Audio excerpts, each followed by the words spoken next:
orange skies, feeling super childish. No Donald Glover. Missed call from my mother.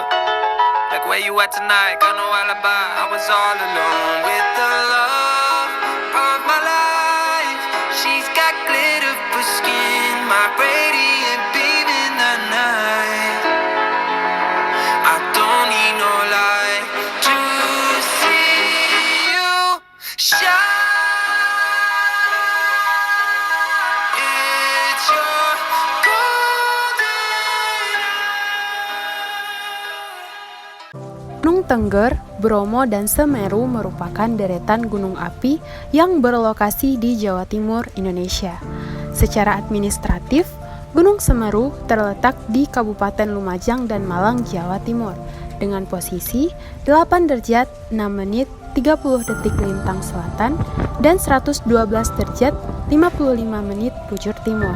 Gunung Semeru merupakan gunung tertinggi di Pulau Jawa dengan ketinggian 3.676 mdpl dengan posisi yang terdapat pada satu kelurusan yang sama dengan kompleks Gunung Tengger.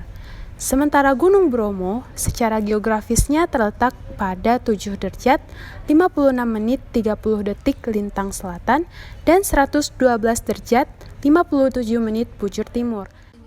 Kompleks Gunung Semeru sendiri itu memiliki struktur geologi yang cukup kompleks. Di sini dapat kita temukan adanya sesar, gugusan dengan berbagai orientasi alam. Ada yang barat laut tenggara, timur barat maupun timur laut barat daya. Nah, kelurusan ini mengindikasikan adanya pergeseran litologi yang biasanya kita cirikan dengan adanya sesar. Untuk Gunung Tengger sendiri di sini itu mengalami amblesan yang kita sebut sebagai kaldera Tengger. Sementara karena adanya proses vulkanik yang terus-menerus terjadi, terbentuklah kerucut-kerucut gunung api. Gunung Bromo merupakan salah satu kerucut gunung api yang paling muda atau paling aktif yang terbentuk akibat kaldera lautan pasir di kompleks pegunungan Tengger ini. Tipe erupsi dari Gunung Bromo adalah tipe strombolian. Erupsi strombolian adalah tipe letusan gunung api yang berenergi rendah, di mana dijadikan dengan luapan lava pijar yang berasal dari puncak gunung api dan membentuk gugusan yang melengkung. Erupsi efusif adalah ketika terdapat bukaan yang bisa berupa rekahan yang membuka, di mana rekahan ini menghubungkan dapur magma dengan permukaan bumi. Ketika erupsi, terdapat magma dengan viskositas rendah dan magma dengan viskositas tinggi. Magma dengan viskositas rendah dapat dengan mudah mengalir kemana-mana, sedangkan magma yang memiliki viskositas tinggi sulit untuk mengalir. Nah, kenaikan magma ke permukaan ini dipengaruhi oleh aktivitas tektonik. Selanjutnya, mekanisme erupsi eksplosif terjadi ketika terdapat kaldera yang tersumbat oleh material gunung api. Sumbatan tersebut dapat berupa kubah lava yang akhirnya membentuk lava plak. Material sumbatan tersebut lama-kelamaan akan mengeras dan aliran magma akan tersumbat, yang akhirnya membentuk tekanan yang tinggi di bawah kawah dan membentuk suatu rekahan di sekitar kawah. Rekahan tersebut memungkinkan untuk terisi oleh air. Air yang kontak dengan batuan panas mengakibatkan peningkatan suhu pada air dan membuat air mendidih sehingga memproduksi uap dan larutan sisa hidrotermal. Sisa-sisa larutan hidrotermal tersebut juga ikut teruapkan dan seluruh uap air melalui rekahan yang terbentuk tadi sambil mengendapkan mineral baru hasil dari presipitasi larutan hidrotermal.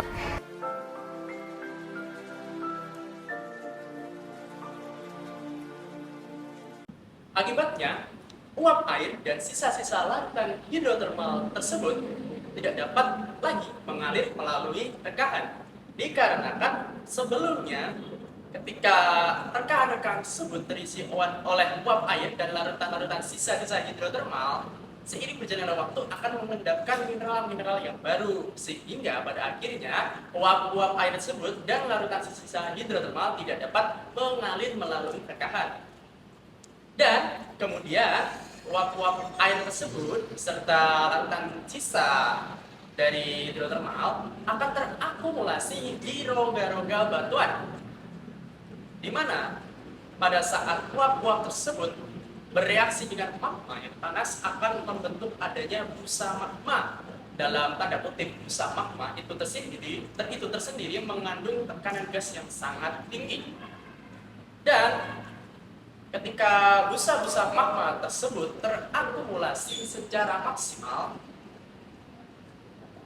dan seiring berjalannya waktu, karena tidak dapat mengalir lagi melalui rekahan-rekahan ataupun melalui jalur-jalur yang lain, busa-busa magma tersebut mengalami peningkatan tekanan.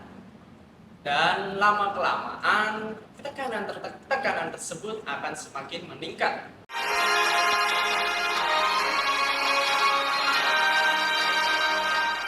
Selanjutnya adalah produk dari erupsi langsung Gunung Tengger, Bromo, dan Semeru.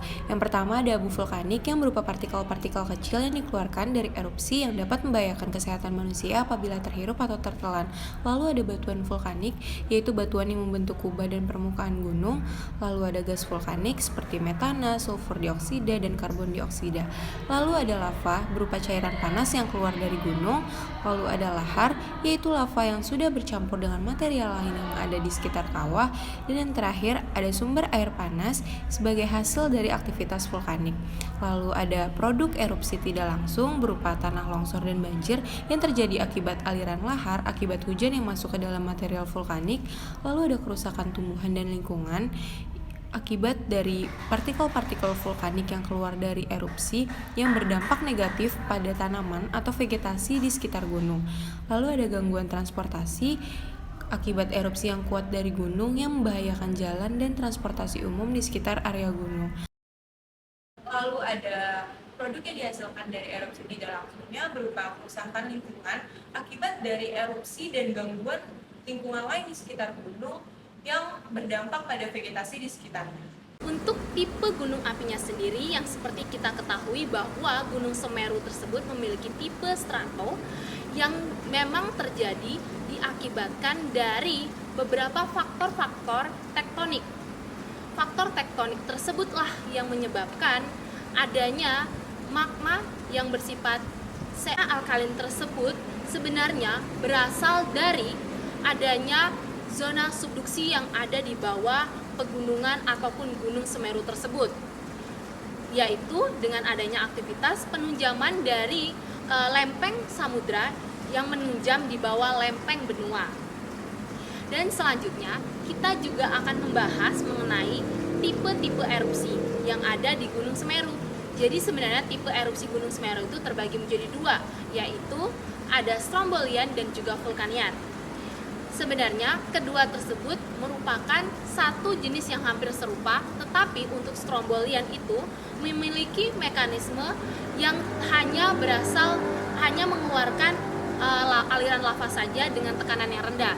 Sementara untuk tipe yang strombolian bukan hanya lava yang menjadi produknya, tetapi juga bongkahan-bongkahan yang berasal dari tubuh gunung api yang meledak akibat temperatur dan tekanan yang tinggi pada saat erupsi terjadi.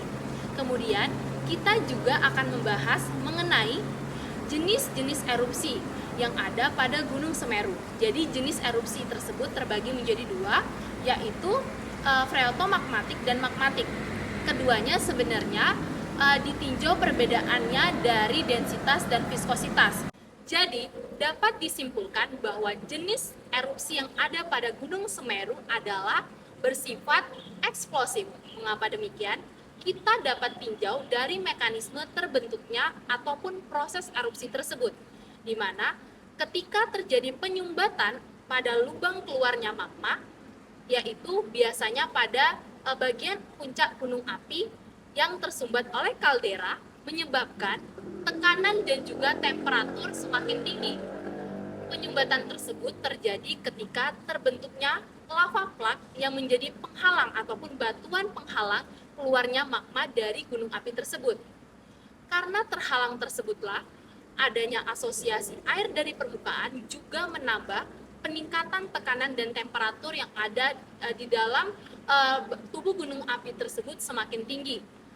Dari situlah terbentuklah uap yang menjadi produk dari air yang telah terpanaskan dan juga berasosiasi dengan batuan yang terpanaskan di dalamnya. Sehingga dari erupsi Gunung Api Semeru tersebut bukan hanya lava ataupun bongkahan batu yang menjadi produk erupsinya, tetapi juga uap panas dan juga uap dari proses pelelehan yang ada pada batuan dan sekitarnya. Keberadaan Gunung Semeru, Tengger, dan Bromo tidak hanya memberikan dampak negatif, juga ada potensi sumber daya yang terkait dengan aktivitas vulkanik dan juga keindahan alamnya. Berikut ada beberapa analisisnya. Yang pertama ada energi geotermal yang bisa dimanfaatkan untuk pembangkit listrik di daerah sekitarnya. Selanjutnya ada wisata alam. Nah, dengan ada Gunung Bromo ini yang menjadi kawah aktif dan juga dengan Gunung Semeru yang menjadi gunung tertinggi di Jawa Timur yang menjadi tujuan pendakian yang populer. Selanjutnya yang terakhir adalah pengembangan industri kreatif dan pariwisata.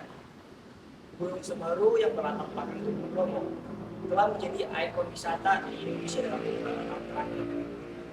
Potensi ini dapat dikembangkan ke industri kreatif dan pariwisata. Potensi ini seperti kerajinan tangan, seni, dan layanan wisata yang unik yang bisa mengembangkan perekonomian lokal dan juga meningkatkan lapangan kerja bagi warga sekitar. Kemudian ada karakteristik magma dan erupsi. Gunung Tengger, Bromo, Semeru termasuk dalam kategori gunung berapi kerucut yang dibentuk oleh letusan magmatik, andesitik hingga basaltik. Magma di wilayah ini umumnya memiliki komposisi silisik yang sedang hingga rendah. Kemudian yang menghasilkan lava yang relatif kental. Erupsi gunung berapi Gunung Tengger, Bromo, Semeru cenderung memiliki tingkat eksplosivitas yang beragam. Erupsi bisa berupa letusan strombolian hingga letusan Permian yang lebih besar. Akan menjelaskan mengenai metode pemantauan dari ketiga gunung yaitu Bromo, Tengger, dan Semeru. Pada metode pemantauan yang kami analisis bahwa pada paper ini digunakan metode seismik dan metode pemantauan deformasi dengan menggunakan sifat datar, EDM, dan GPS. Kemudian pada metode seismik ini menggunakan sensor seismometer yang pada dasarnya digunakan untuk mengevaluasi aktivitas dari ketiga gunung tersebut. Dari metode tersebut dapat kita lihat bahwa di sini metode deformasi seperti sifat datar, EDM, dan GPS untuk memantau aktivitas dari ketiga gunung api tersebut. Di mana metode ini tuh dianggap mempunyai potensi yang sangat besar untuk berkontribusi dalam pemantauan aktivitas gunung api. Metode ini pada dasarnya ingin mendapatkan pola dan kecepatan dari deformasi pada permukaan suatu gunung api. Mana pada metode GPS ini dilakukan pemantauan titik-titik di sekitaran Gunung Bromo pada tahun 2012. Kemudian titik-titik pantau tersebut dibangun di sekitar kawah, di sekitar kawah gunung, di puncak, dan di bagian punggungan gunung.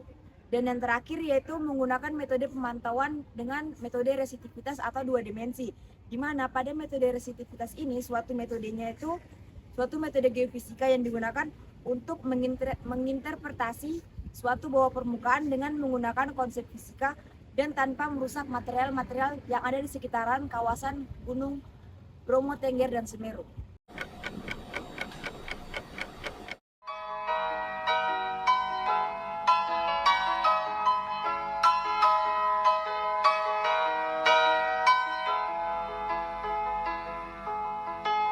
I wanna take you somewhere, you know I care, but it's so cold and I don't know where. I brought you daffodils on a pretty string, but they won't flower like they did last spring. And I wanna kiss you, make you feel alright. I'm just so tired to share my nights. I wanna cry and I wanna love, but all my tears have been used up. Another love, all my tears have been used all